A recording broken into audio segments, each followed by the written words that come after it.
This is Rise. Let's lock in with the goal of changing one life at a time. Yours. Together, let us rise up, inspire, strengthen, and elevate our minds. It's time to rise on the voice of Nassau Community College, 90.3 WHPC. Hello, my name is Dr. Saran Heron, and welcome to Rise. Today we are going to talk about divorce and life after divorce.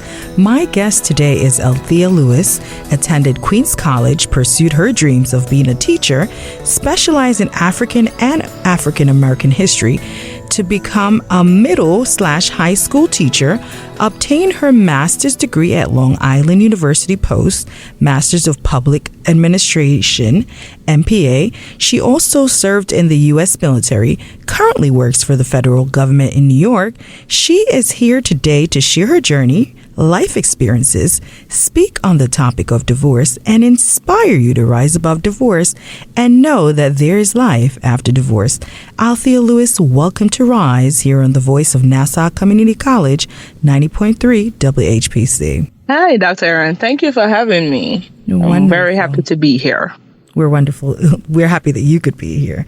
Now, how was your journey to becoming a teacher? Why did you pick that career? Well, my journey was a smooth one. I always wanted to be a teacher. As early as basic school, I knew I wanted to be a teacher. I have this inner enthusiasm to teach, to help others to learn, and to express myself. Later on in life as an adult, I learned that my paternal side has a great lineage of teachers, principals, deans, and educational persons, but it is something that I have a passion for. It's in your blood, huh? Now, yes. I know you served in the U.S. Army. How long did you do that for, and what advice can you give to listeners who are interested in joining the Army? Very simple. I served for approximately 3 years. I was honorably discharged. And my biggest advice would be to make sure you're prepared to give your life for the country, as it's a sacrifice, and also be prepared to follow orders. Be ready for travel and enjoy the time while you're in, and save some money while you're at it. Good advice. Now, you hold a master's in public administration. Tell us a little about the program and what areas such a degree allow you to work. Yes, ma'am. I do hold a master's in public administration. The MPA actually allows anybody to work in areas of government, human resources, management, public health, mayor, like you can hold public office, such as mayor is a very popular one, urban planning, and operational analyst, to name a few of those things that the master's degree of MPA can take you to. Sounds like a great career to me. Now, you're a believer in God, and we're going to go into the topic of divorce. You met your husband in the church. Share with us how long before meeting your husband before you got married. Well, we did meet in the church. We were both not really attending the same church. However, we were both Christians. We decided to marry about a year later, believing that we were supposed to be together and that we could build life together. And I, brought him here from Jamaica because I was living in the U.S. at the time. And I brought him here with my 2 stepchildren at the time to the United States. Now, you both went to marriage counseling, which is recommended that depending on your culture, you may believe that is something that you want to do before marriage, and some may have not. But you also decided to get married. Share that experience with us. Well, getting married is an exciting time. And before you can get married, you want to ensure that you meet with the pastor. He attended a prominent church in Jamaica. And one of the requirements prior to us marrying was to attend premarital counseling sessions. So we met with the bishop prior to marry. We had a discussion with the bishop. My ex-husband would be in the sessions. He also had our premarital sessions were a group forum. We were literally on video and audio call. I think it was maybe 2 to 3 times a week. He would be on those calls and the speaker would be listening. because he lived there at the time and I lived here. And eventually we completed all the sessions straight ahead to getting married, right before we got married. Now, after you did your counseling, you finally got married. It's months after now. Share with us some changes that you noticed that began to happen in your marriage. Okay, definitely. He came to the United States. I brought him and my 2 stepchildren at the time to the United States. The real changes started to happen and to be more noticeable when we started living together in the U.S. He started living as if he was single, neglecting his spousal duties, oftentimes neglecting his fatherly duties. For the most part, it was like a total 360 from the man I knew in Jamaica. That I met with his friends back home. I spoke with his community back home, church members. He was not like that. He just totally changed. He stopped participating in ministry at the church we were attending in the U.S. At one point, I had to take over his ministry. And he began working as if he was just single, not a marital unit working together to pay bills, to take care of the children. It literally, the onus fell on me at one point. Now, during marriage, I know you had two children. I mean, how Correct. challenging was that for you? You know, you're raising children and you're not happy with how things have turned out, months after getting married to your husband. Well, my 2 stepchildren, before I had 2 biological children, I took care of those 2 boys who they were as young as below age 8, and they're now grown now in their early 20s. During that time, it was very challenging because when I left my marriage, I was already separated. I had a 15-month-old biological child of my own, and then I was pregnant with my youngest. I left with 1 bag and I was doing my master's degree thesis at the time. It was extremely challenging. I was also on bed rest while doing my master's, doing schoolwork, caring for my children, writing up a thesis, being separated, trying to still hold up my other house that my other 2 step kids were living in. And doing all of that after my second child's birth, I had to be caring for 2 children, which became very difficult because at this time we were now separated. Thankfully, I did have the support of family members and in rough times, my mother, my sisters. So my priorities kind of shifted to being healed physically after birth and to the well-being of my 2 children. Because at the time, I had to leave the boys were teenagers. My first 2 eldest stepchildren, they were teenagers when I left. So I had to leave them in the care of their biological father, unfortunately, while I take care of my 2 biological children. So it was definitely a challenging time for me as I separated. I can only imagine. Now, based on your experience, you had a decision to make, and which was to divorce. I know you tried counseling prior to getting married, which was part of your upbringing, and you shared that experience with us. Yes. Prior to getting a divorce, because I had exhausted all options. For example, I had gone to counseling sessions with pastors at my ex-husband and I church. The bishop met with us together until we were alone in the sessions. At one point, I was attending the sessions alone, so it became obsolete that this was not working. Then I would talk to my partner. We talked about the issues we were having, ways to change it. We prayed constantly, fasted. Well, so at one point, it became me praying constantly and fasting and seeking God's face on marriage and for my marriage and what could be done. But after exhausting all options, and it became superly critical prior to making such a big decision as divorce, and I found that it was just not working out at all. So I had to go that route. Oh, that could be difficult for many people who are listening to the program who've either been divorced, thinking about divorce, or have divorced like yourself. Now, if you had to describe the process of divorce, describe that for us in a few words. Short and clear cut, divorce is a painful death experience. It is a loss, regardless of the fabric of the person or the marriage that you're in, Dr. Heron.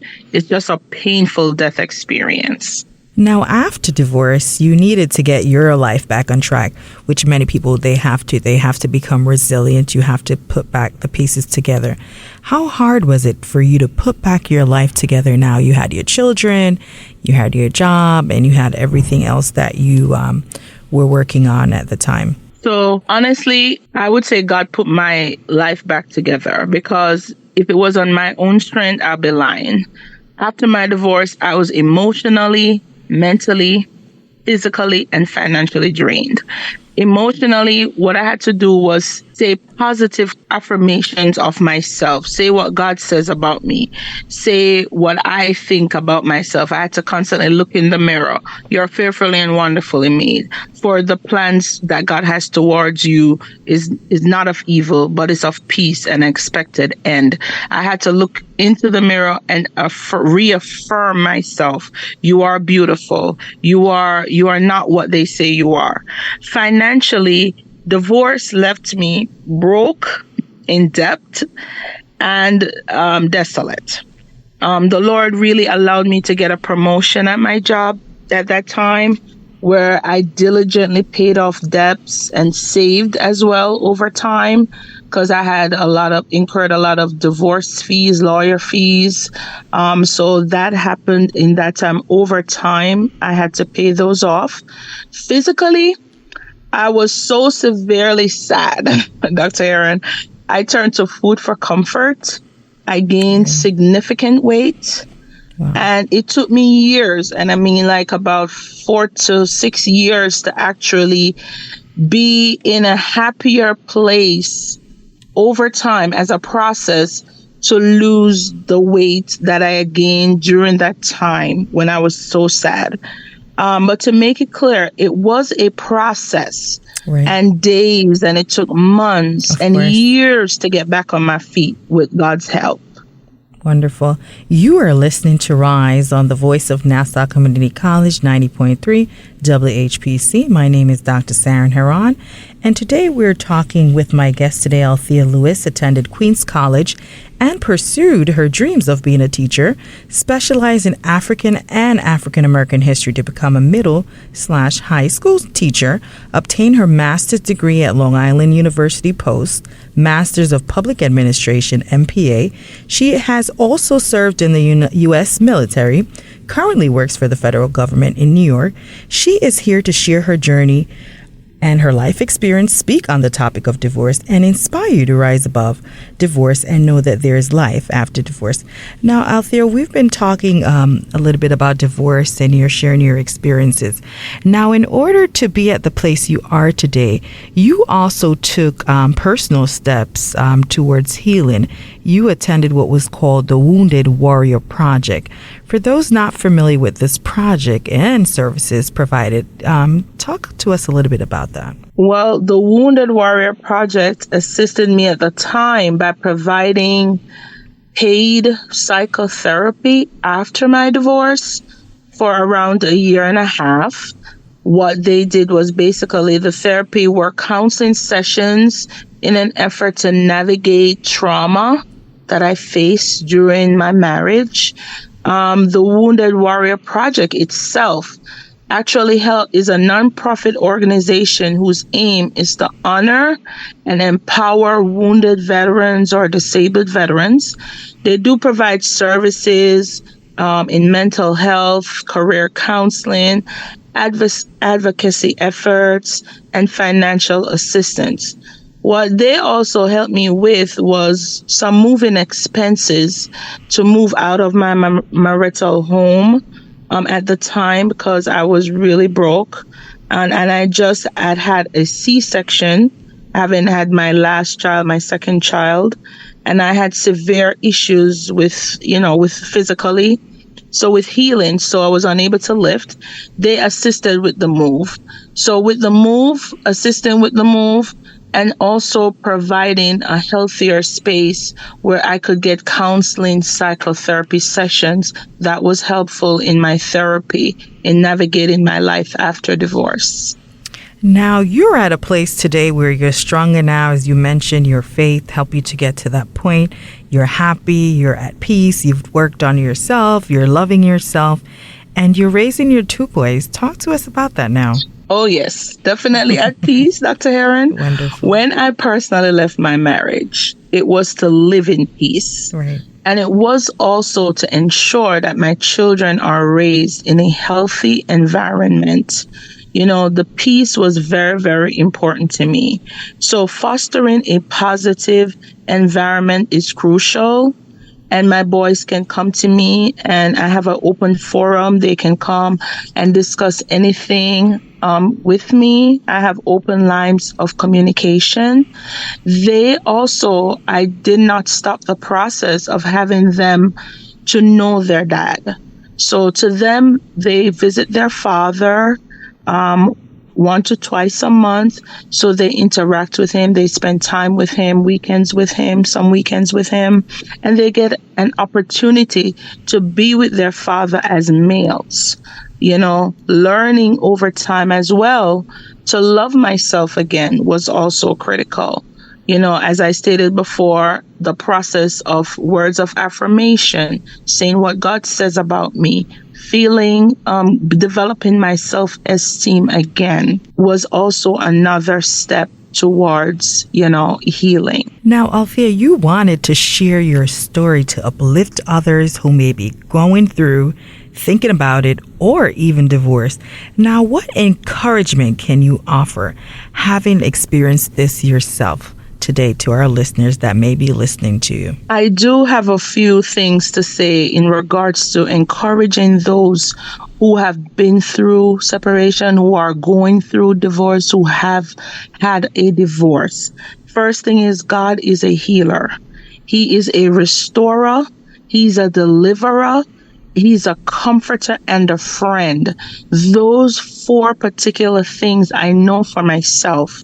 Because despite what you see in your marriage or what you see right now while going through the process, it may look dim and it looks like there is no end and there are troubles on every side and sorrows. Be rest assured that there is an end. This too shall pass. Keep believing. Cry sometimes if you must. God understands the tears, and trouble doesn't last always. Praise him in the storm, praise him in the sunshine. Keep going forward, 1 foot in front of the other, and go forward. In the marriage, number 2, ensure that you exhaust all options, all counseling, all prayer, all negotiations, all working it out before you take that step. Also, there is life after divorce, because having been in a bitter place myself, a hurting place, a place where I'm extremely sad, the memories are there, but it's only a memory now and then. It's only a stepping stone to elevate me to my destiny. And something I would also want to say is ensure that you forgive the person. It took some time for me to get to that, Dr. Heron, I'm sure, where I actually had to forgive him, work on my healing. But it was a healing for me. I had to forgive him. After all, he is a soul that needed saving as well. Right. And forgive yourself. It's not your fault. It's not always your fault, but you have to not live life in regrets. Forgive yourself. Now, we both know that divorce is never easy. Now, you're a busy mom, working mom, but you're also serving now in your community. Share with us what you're doing in your community. At this time, I am a part of a church ministry here, where I just started with being more participative in the ministry there, mostly on the praise and worship team, and, ministering in songs, giving praise and honor to God. And also, if there's any need for the women's ministry, if they're feeding the community or praying with, I will go out in the community to be a part of that as well. Now, as our listeners are hearing your story and those who can relate, what are some things that keep you grounded today as you embrace life and you continue to press on? So currently, I would say bitterness is normal, especially when you are done wrong. And I know the pain. I know it hurts. I know it's not fair. But acknowledge your pain. You can rise above it and stand firm. Forgive yourself and keep moving on. Keep moving forward. Keep raising your children in the fear of the Lord. Keep doing the best you can for your children. Be a better parent, mother or father for your children. And also be strong. Keep the faith. Trouble will not last always. You are listening to Rise on the voice of Nassau Community College 90.3 WHPC. My name is Dr. Saran Heron, and today we're talking with my guest today, Althea Lewis, who attended Queens College, pursued her dreams of being a teacher, specialized in African and African American history to become a middle high school teacher, obtained her master's degree at Long Island University Post, and also her Master's of Public Administration, MPA. She also served in the U.S. military, currently works for the federal government in New York. She is here to share her journey, life experiences, speak on the topic of divorce, and inspire you to rise above divorce and know that there is life after divorce. Now, Althea, we've been talking about divorce and how you overcame, which I think, it's a lot of great information that others will be able to use to help them through this time. Now, any advice for divorced women who are raising children? And as you said before, you understand the importance of a good environment, that is critical? Yes. What I would say is keep on with your faith and keep praying. Pray over your children. Pray over yourself and develop also a good support system, talking with others, family, friends, sharing your personal experiences. For me, traveling too really helped me. It was very therapeutical for me in doing so. And maintain open lines of communication so your children understand what happened, what will happen thereafter, and that mommy and daddy still loves you. I had younger ones, so I had to explain that to them, that no matter what happens, we are always going to be your parents, even if mommy and daddy's not together anymore, in layman's term. So just keep moving forward. I'm happy to hear that you're doing something for yourself. Althea, earlier you mentioned about psychotherapy, that you had therapy that was effective for you. Speak to us about that. Like, how long was the treatment? What was it like for those listening who are not familiar with psychotherapy? And share with us about that. Yes, Dr. Heron. Pretty much I did psychoanalysis, psychotherapy, which were counseling sessions for a year and a half. I drove to the individual's home. I believe she was like a psychologist. And she sat, listened to everything I had to say, was dealing with physically, mentally, or in my marriage, how it had affected me and affected my path and growth in everyday life. And she kind of provided solutions on how I could navigate life while having children, while doing my degree, while dealing with the bitterness and how I felt after divorce. So she did give pointers, one of which was journaling, my thoughts, journaling in order to help me on a daily basis.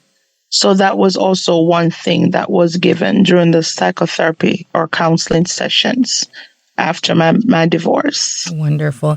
Now, parenting can be difficult, being that you're in two different households. What are some tips or some things that you do to ensure that you're not interfering with dad's time, or you're focused on your environment and you allow him, I'm assuming, to run his environment, obviously, as long as it's safe for the children? Speak to us on that. Well, for me, because I am a very meticulous mother, I actually went to his house upon when we were separated to see where he lives, to see the type of environment he had, his new apartment. And he allowed me to come in and to check it out, ensure that the children had all that they needed. Then now that I was a little bit more at peace with that, I communicate. So communication is key. Sometimes it may be tough. It may be very rugged with communication, but we try to work it out. What weekends he has, my weekend or weekend we have to switch. We try to navigate through communicating, no matter how tough it may be, in order for them to go to their dad. Because I do believe that it is important for boys to have their fathers in the household as well. The rest of the time, I have the children. Now, for those listeners who want to connect with you and that are listening to the program, how could they reach out to you if they wanted to reach you? Do you have an email, or how could they connect with you? Yes, Dr. Erin, I do have an email address that they can connect with me if they'd like. It's princessblack4@yahoo.com. That's princessblack4@yahoo.com.